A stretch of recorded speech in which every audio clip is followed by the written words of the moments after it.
Hey, it's Raven Tactical again. We're going to cover one more team tactic, and we're going to cover the DMR, so designated marksman rifle, right? People often confuse it with the role of sniper, right? So sniper is more of a guy that went to sniper school, and he was really good at shooting and hiding and doing all the whole 9 yards. DMR is basically you are above average, you are a better shot than most of your people in your squad, right? You are an excellent shot. Um, and by that nature, they offer you, in the military, they usually give you an ACOG. And you run either an ACOG on your rifle so that you're able to see and engage targets further out. With an ACOG on I think an A3, A4 platform like the M16s, you're able to hit 800-meter targets out proficiently on silhouettes.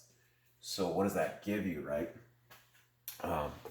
A DMR's role, right? So if you look at, let's say, the field, you have your basic rifleman here, right? He's able to engage accurately out to here, right? Let's say 300 meters, right? So then you have the DM. He's able to engage with his optics and his skills and his training. He's able to engage all of this. While the rifleman is engaging and probably doing accurate shots within this range, they're also using, he's also maybe not hitting exactly. Maybe they're keeping people's heads down, right? Or the DM, he's waiting for that guy to pop that head up and take that shot. So with saying that, there's a couple things with the rifle, right? So when we're talking AR, and you can get precision AKs, but this is more of a concept. If you run AKs, cool. Just have everybody run AKs. And AR is the same thing. So when we talk about precision rifles, we're talking, so let's say this is 1 MOA, which is like 1 inch. So 1 inch at 100 yards. You want something that shoots either half to 1 MOA for when you get your rifle. So you're going to see it. People talk about it on the forums and whatnot, how well the rifle shoots. The rifle's going to shoot as well as you do. So sometimes the rifle might be super accurate, right? But when you shoot it because you don't have the training for it, you're not as good, right? But this should be the goal of when you're putting together your rifle. The standard military M4s and ARs, or M16s, I'm sorry, is like 2 to 4 MOA. And that's considered acceptable. So at 100 yards, you could have anywhere between 2 to 4 inches wide, right? So at 100 yards, half inch, right? Well, the further you shoot out is the wider that grouping gets, right? At 200 yards, if you're shooting half inch, it's 1 inch, right? At 2 to 4, you're shooting between 4 and 8 inches, right? 200 yards. So it keeps going out. So when you get past here where you're shooting 600 yards, you're able to make precision shots where maybe you're lobbing shots in on this, but you're not going to engage that far out. You're going to engage where you can hit. So we're going to talk about having a heavy barrel precision rifle. So this is where you're going to spend more money. Precision barrels are going to cost you a little bit more. Going to an actual gunsmith and having a reputable gunsmith, they can actually make you a barrel of what you need, right?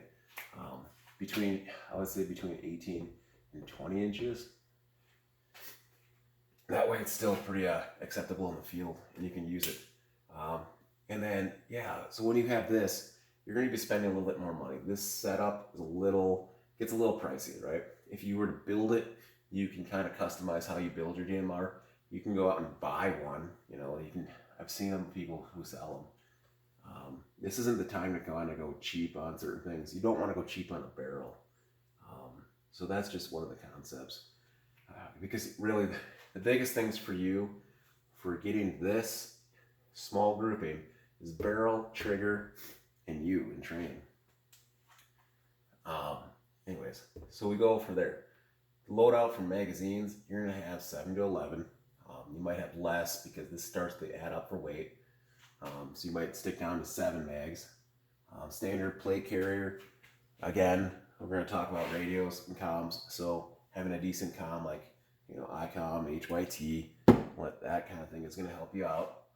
Sidearms, you're going to wind up doing whatever you want. Full size pistols usually would be good. Having a drop leg holster again.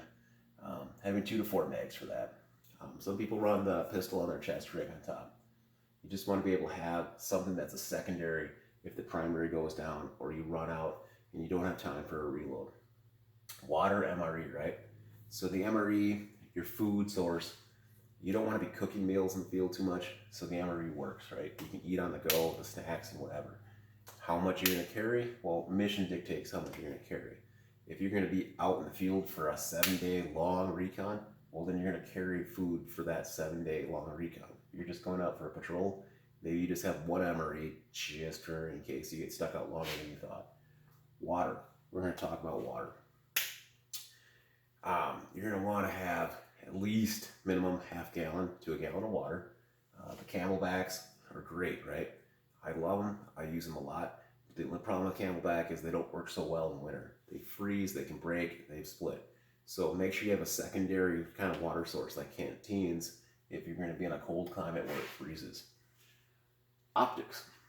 So when we talk optics, obviously this is where the DMR is going to be strong.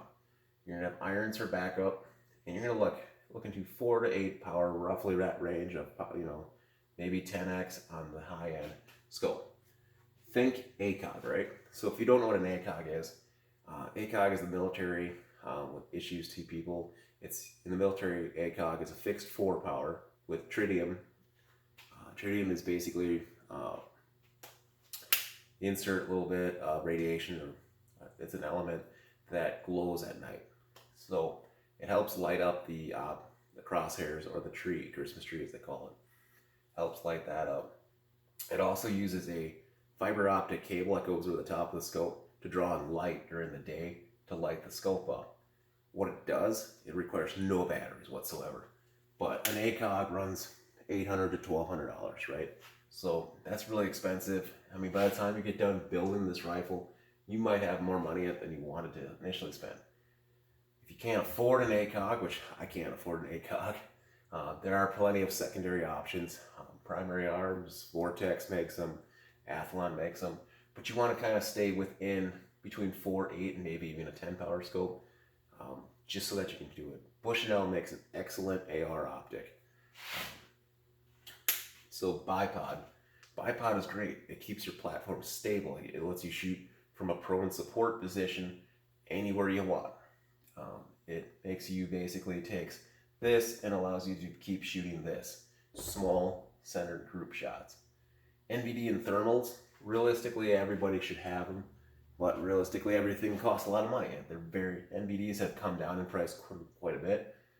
Thermals also have started coming down thanks to companies like ATM. Still very expensive, still battery, power consuming and whatnot. I would say this is an option to have. Very nice if you have it, cool to have it, right?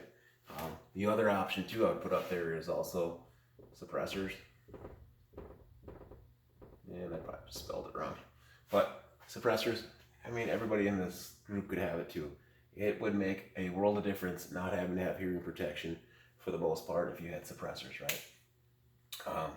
They're still going to be loud because I think you're going to be, most people aren't shooting subsonics, so you're still going to have noise, but it at least cuts down the initial shot. But these two right here, I'm going to put it up here. I mean, these are nice to have if you could afford it. If you can't, I wouldn't feel too bad if you can't. I can't afford it either. Map, compass, and GPS, right? Map should be the area that you're working in. Everybody should have one in case they get lost. Don't put markings on the map of like things like your cache spots. Don't put things on the map of like where your location is, because then if somebody finds your map, they got a lot of intel off you. Compass. Obviously, compass should be the primary thing that you should train on to learn how to use it. It should be a lensatic compass. GPS, especially in the DMR role, is kind of unique, right? So Garmin makes, I believe it's called 701, and it's a portable GPS that works, and what it does ballistic compensation. It takes in atmospheric conditions and everything else. You can plug in all your data, and it'll help you with shooting and distance and all that. Very cool. in an SHTF series, you know, the GPS may or not be working. It may work. Maybe the EMP fries all satellites. Maybe the government more than likely shuts it down. Excuse me. And then once again, I'm basically showing that, you know, having a special role where you have someone who's good at shooting. So I'm going to put that up there too. We're going to go training.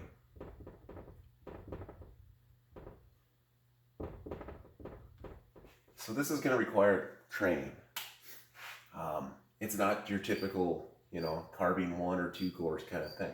You're going to have someone that has to spend some time really training on being first time shots or second time shots at distance, knowing how to measure distance, knowing, you know, I'll be able to see and spot and be able to engage precisely. You know, it's not lobbing rounds. It's, you know, I can call my shots.